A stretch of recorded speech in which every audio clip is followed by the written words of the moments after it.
In today's video, we're going to take a look at hydrocarbons, and specifically at alkanes.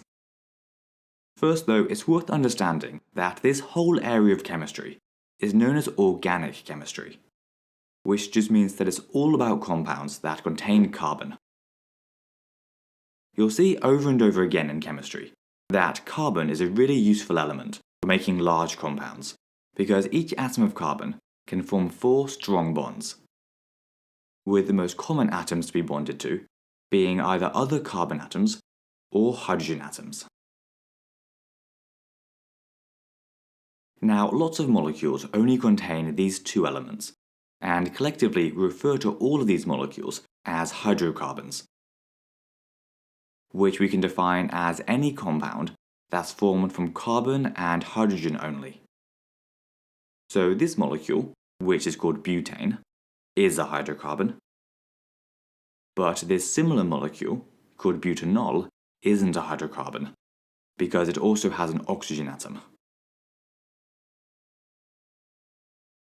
The most simple type of hydrocarbons are a group called alkanes, and you need to know the first 4 in the series.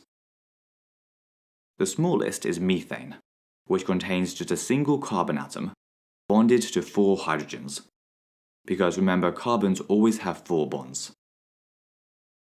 Then we have ethane with 2 carbons and 6 hydrogens,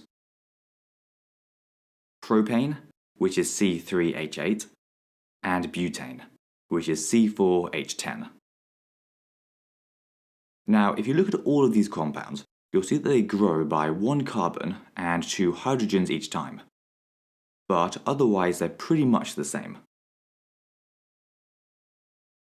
We call groups of organic compounds like this homologous series, and it means that they all have similar properties, and so react in a similar way. It also means that we can write a general formula, which describes the entire series, and in the case of alkanes, the general formula is CnH2n plus 2. This might look a bit complicated, but all it means is that if the compound contains n carbon atoms, then it will contain 2 times n plus 2 more atoms of hydrogen. So if we had an alkane with 3 carbon atoms, like propane, then n would be 3. So it would have to have 2 times 3 plus 2 hydrogen atoms, so 8 hydrogens, which would give it the formula C3H8. Now, you only need to remember these first 4, but you could be asked to use this general formula to work out the molecular formula of much larger ones. For example, octane is an alkane with 8 carbon atoms. What is its molecular formula? Well, we know that for octane, n will be 8, because that's how many carbons it has. So it must have 2 times 8 plus 2 hydrogens, which gives us 16 plus 2, or 18. So its molecular formula would be C8H18. Before we finish, we just need to mention that one of the key features of alkanes is that they're saturated compounds, which means that every carbon atom has 4 single covalent bonds. There aren't any double bonds.